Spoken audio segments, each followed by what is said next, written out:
Aloha! So I would like to share with you in this video about the Seminole pumpkin because it is my student project, well, part of my student project that I'm doing here at the Heart Village as part of my missionary training. And it is also the subject of my oral presentation that I'm doing for this sustainable agriculture class. So we need to do a 7-minute presentation talking about a particular plant that is good for small farms in subtropic or tropical areas.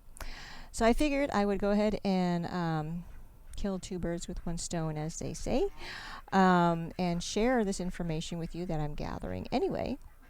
So here we go. So the Seminole pumpkin is, and if you hear noise in the background, there's geese just across the way here. So it is very tasty and nutritious and easy to grow, as well as there's many ways to prepare it and preserve it. And it can be stored for a very long period of time. So you may find people refer to it as a winter squash or cushaw. And so I'm going to be referring to it as Seminole or Seminole pumpkin. The actual scientific name is Cucurbita moschata, and the family that it belongs to is the gourd or squash family, which is Cucurbitaceae. So it actually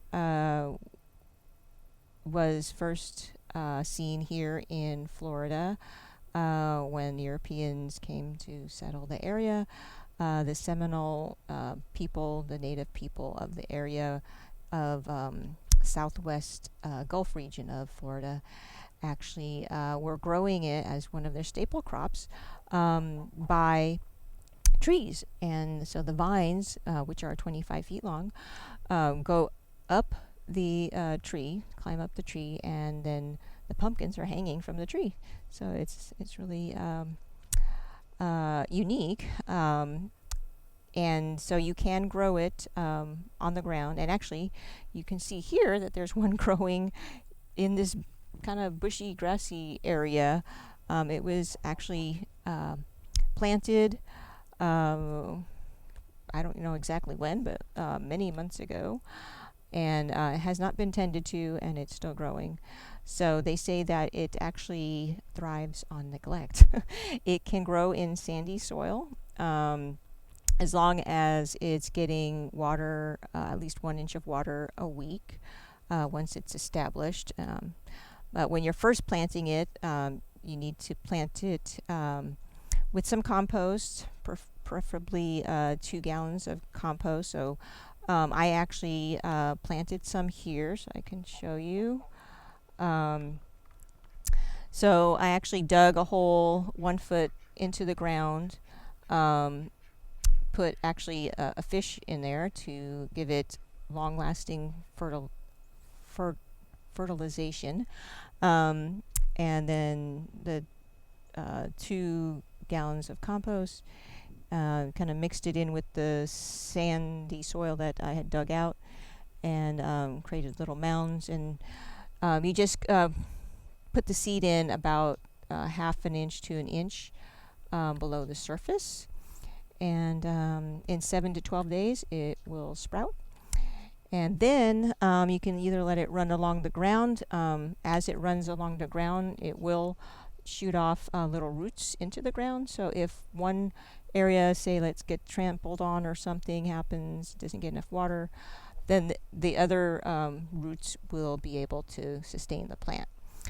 Now the other way you can plant them is in containers, 5-gallon bucket, which I have done in the urban rooftop area. And so that would be like if you're in an area where you don't have this much land to work with, And so then you could have a trellis and let the vines work around a trellis if you don't have a tree like the Seminoles had done. So for each vine, you're going to get more than one fruit, but it depends on how much nitrogen you give it. The more nitrogen, then the more leaves it's going to produce and less fruit. The fruit is going to be anywhere from about 6 to 10 inches in diameter. When it's mature, it will have a hard skin, but you can eat them green when the skin is still soft. So you can eat them kind of like zucchini, summer squash. I'm not going to go into all the different ways you can prepare it, but it's very versatile. You can, when it is fully mature, because it's got such a hard skin on it, it can be stored unrefrigerated in a dry room that has good ventilation, not humid, for up to 12 months. And most people will bake it to where it's soft and then make it into a puree and then use it for pies or soups, bread, so many different ways. You can dehydrate it and make it into a powder, and then that can then be stored without refrigeration as well. And when you harvest them, you need to cut the pumpkin, cut the vine 3 to 6 inches away from the pumpkin, and it will continue to ripen even after you cut it if it's still a little bit green, if you do want it to ripen. There are some issues with pests, possibly. A lot of people said that they don't have a problem with pests, but it depends on how you water it. So if you water it in the morning and do it at the base of the plant and don't get the leaves wet, then you can avoid powdery mildew. The other thing is vine borer.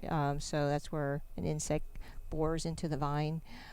So once they do that, then there's nothing you really can do about it. But to prevent it, you can put some aluminum foil around the base, and that can help to prevent them from doing that.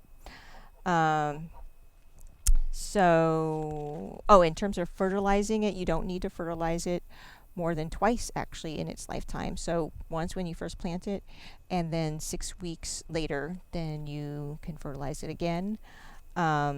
So one way of doing that is if you, cut up a fish and you have like fish head or, remnants of the fish that's left, you can just bury that next to the plant, and that will help to fertilize it. Now, a family that has a small farm can not only benefit from eating this as food, but they can also sell it. They can sell the seeds. They can eat the seeds as well. You can bake them. But you can sell the seeds. The seeds in the U.S. are going anywhere from 11 cents per seed to 58 cents per seed. And the actual fruit itself is going for $1.38 per pound. So, for instance, a 6-pound pumpkin could go for $8. And then the plant, if you were to grow like a seedling, is going for like about $13. But they say that it's not really good to, it does better to direct sow the seed into the ground rather than doing seed trays and then transplanting it. So that's the basics of what I have learned so far. I do have a lot more information that I learned, but I don't want to make this too long.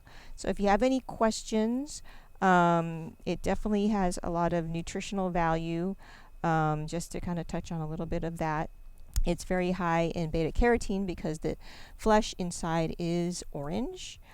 So most fruits and vegetables that are orange are high in vitamin A or beta carotene, which can convert to vitamin A in the body. And so that's good for your skin and your eyes and your immune system. Oh, forgot to mention that also the flowers are edible. And I wanted to show you here. So here is one of the fruits actually that's very immature. It's like the size of a golf ball.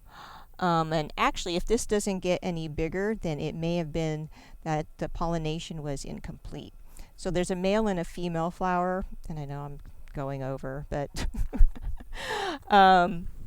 so there was a flower at the end here that you could barely see. And so that, when it gets pollinated by a bee or some other insect that went into the male flower and then went into the female flower, then it'll cause the fruit to start growing. But if it stops growing before it gets to 6 inches, then it could have been not completely pollinated. But you can hand pollinate them. So you just take a paintbrush in the male flower and then bring it over to the female flower, and it's done. So, so I wanted to show you, I don't know if you can see it from here, that there are some flowers way back there, but they're closed right now actually. So I'm hoping that this will continue to grow. And if not, I have mine that are growing right here. So I look forward to seeing your comments. If you have had experience growing Seminole pumpkins in any part of the world, please let me know. I so far have found out that it grows not only in Florida, but in Mississippi and Utah, and I think Maine. So obviously that's like, in the warmer season. But I really feel like, this is something that could be grown in other areas that are similar to Florida, like Hawaii, parts of Africa, Philippines, Southeast Asia. So anyway, I look forward to sharing more with you, and please let me know what you are interested in me sharing in the next video. So, mahalo for watching, and I pray that you have a blessed day and that you bless somebody by sharing this information if you found it useful to yourself.